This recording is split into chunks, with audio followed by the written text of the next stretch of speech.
هغې ویل چې مړ دې که ښه ده مونږ ته خو پته نه وه چې د ښځې ووژلو نو پر دې هلک و خو دی ورسره خپل لینډ اخیستی و لارې سیده کړې وه ورسره موږ دغه معامله وه بچی زما زوی دوکان نه راتلو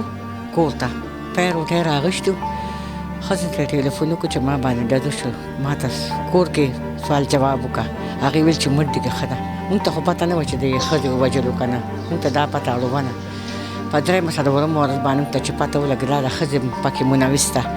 د ښځې د لاسه دی لاړو مړ شو نو پر دې هلک و خو دی ورسره خپل لینډ اخیستی و لارې سیده کړې وه ورسره دا زما زوی دی 3 ماشومان دي زموږ هغه هلک سره څه تعلقات نو دې کې ورسره ښه د مور پلار هم ورسره ښه لاس دي د مور پلار هم ورسره لاس دي خو لکه دا ده چې موږ تر اوسه پورې موږ ته څه انصاف میلاو نه شو نه د تانې نه د عدالت نه زما تاسو ته دا خواست دی بچی چې موږ ته انصاف میلاو شي خپل خاوند یې داسې وژل چې بل سره یې لین واغېسته روټیوال سره احسان الله سره خو هغه هم زه نه ګرموم زما دشمنه خو دا ده که نه بله چې داسې بس ښځه د خاوند مړ کوي عدالت کې 2-3 شپې کوي بیا دې روزي نو دا کم انصاف دی ښه سبا دا سړی روزي نو ما ته څه انصاف میلاو شو خو راله پلار کره ناسته ده حکومت نه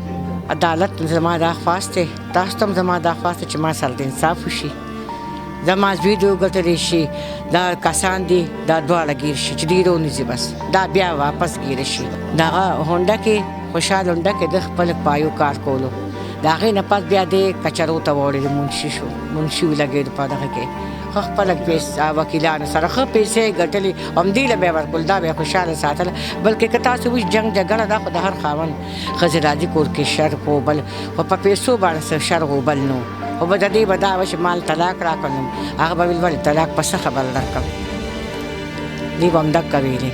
مونږ به خبر داسې کمه وو خو خبر دې نه مونږ قسم دې که دا پته وه چې دا داسې وایي هغه دوی مې په باندې یو او دام چې ودام که مسله وخته بچی هم راته پرېښودو مونږ هم داسې وشرمولو زما دا چې دي دا بچي دا ما سیدانې کې زه واده یم دا سیدان دي او معلومات کولی شي چې دا څنګه خلک دي